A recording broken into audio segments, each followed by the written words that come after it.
So I'd like to start by saying my name is Lupe Alcides. I am a Chicano from the west side of San Antonio, Texas.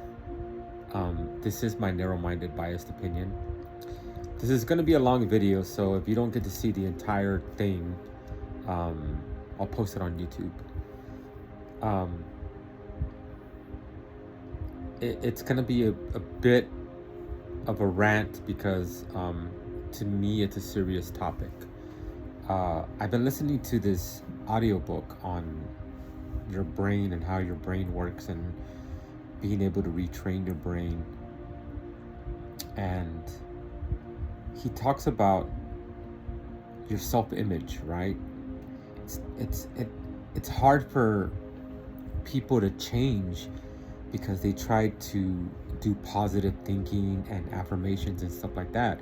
And he says that it's about your self-image. You create this self-image, and a lot of it has to do with negative self-images that are created in your mind by the crap that people tell you.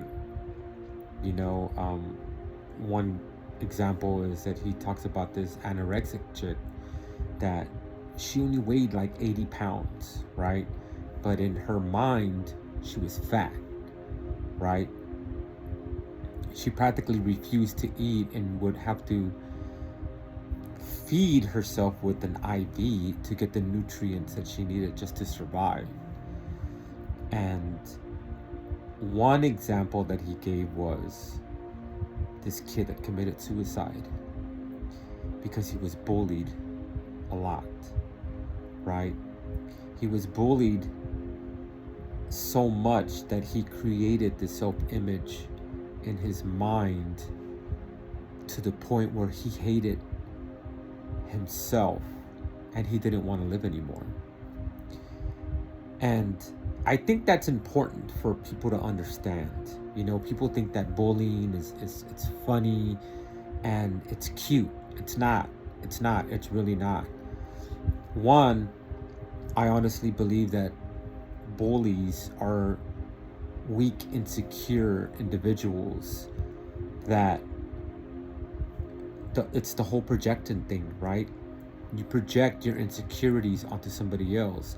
And I honestly believe, especially the losers that attack me, they feel threatened by you for some reason. That's why I always ask people, is like, why do you feel threatened by me? You don't know me, you don't know anything about me, but you're attacking me in hopes of making yourself feel better about yourself. But you don't know me, and something about me makes you feel threatened. Why? But I think it's important for us to understand that some of these people that get bullied, they start to believe that BS after a while, especially if you're constantly bullied, constantly attacked, constantly picked on. It's not okay. And that's why I was talking smack the other day on that other video, that it starts at home. We need to talk to our kids. I don't have kids at home, but you people that do have kids at home need to talk to your kids and say that it's not okay. One, it's not okay to bully somebody, and two, it's not okay to see somebody get bullied and just let it happen. If you're not going to step in, at least tell somebody. And I think it also starts with the school. The school needs to step in more and make it stop. You need to talk to the parents of the kid who's doing the bullying, and it needs to stop. If it doesn't stop, these kids need to be reprimanded.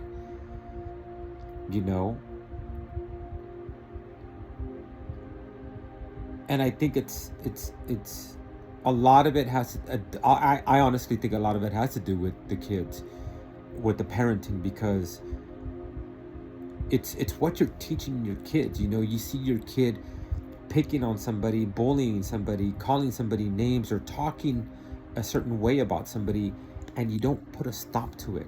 It's not okay. So the example that he gives in the book, this kid was so, his self-image was so horrible that he hated himself.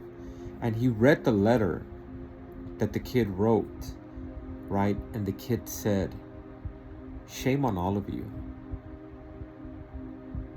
And he ends the letter by saying, "I hate the world because the world hates me, but I'm not afraid to die." And he ended his life. And that's what a lot of people don't understand, that a lot of this bullying leads to that kind of mentality.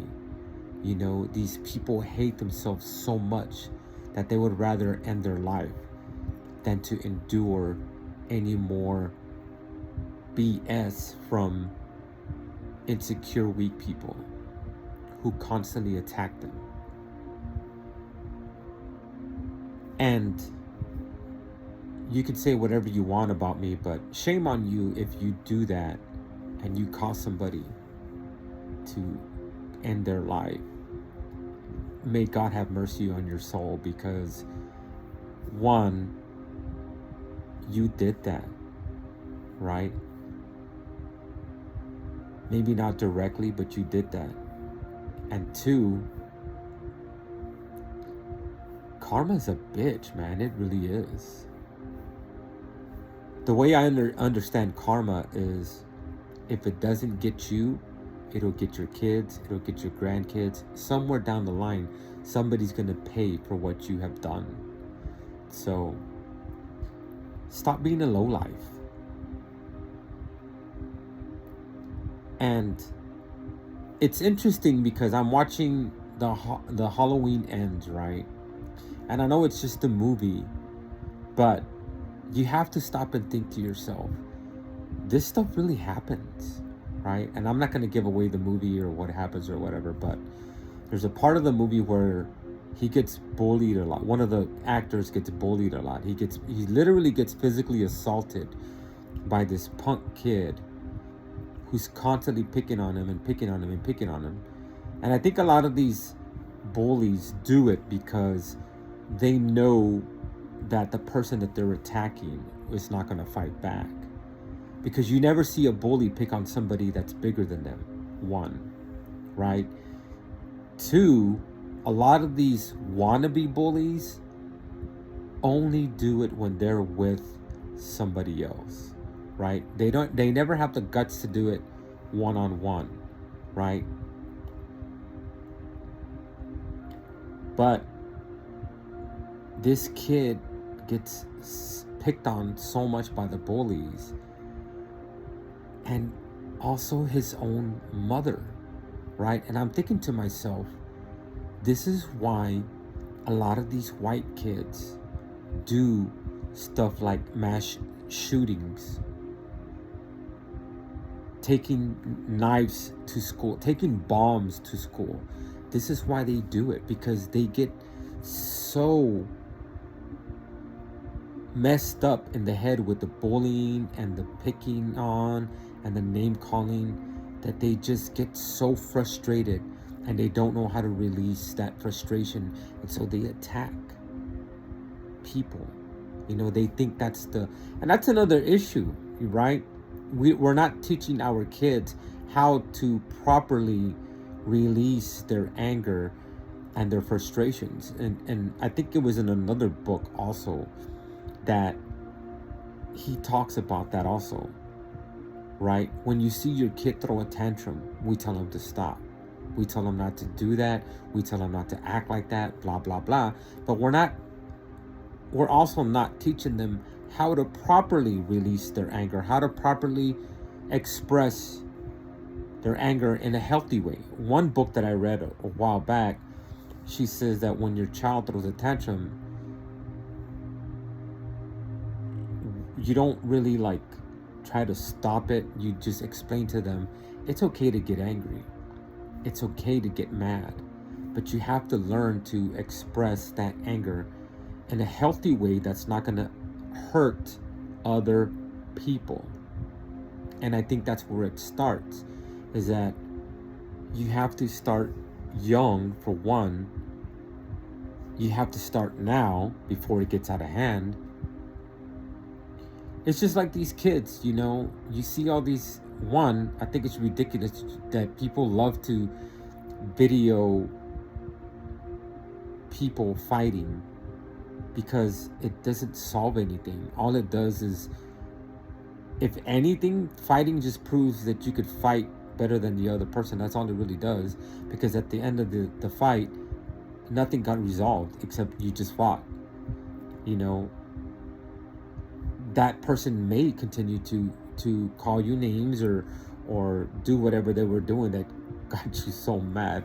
And that's another thing, I've made videos about that you're so tough that somebody calling you a name hurts your feelings to the point where you want to fight them.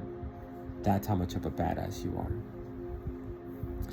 But anyway, I know I kind of went off course a little bit, but we're not teaching our kids to properly express their anger.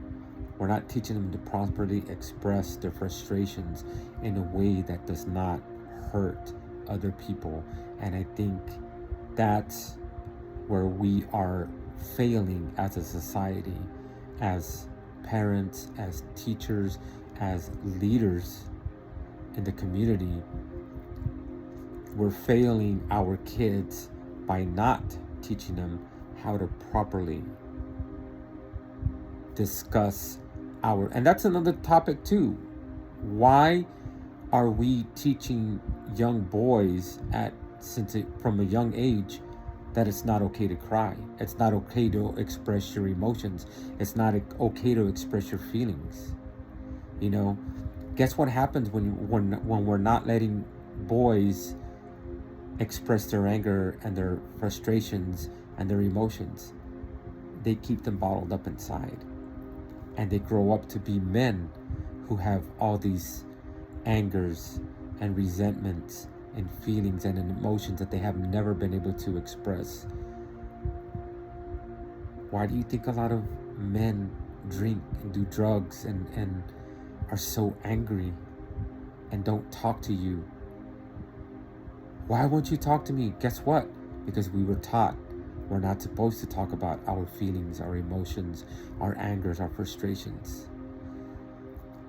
That needs to change, and that needs to stop. We need to be able to allow not just boys and men, but everybody as human beings, to express those human feelings and emotions and angers and frustrations. How else are we supposed to be able to communicate and get along with each other if we're not able to? Think about it.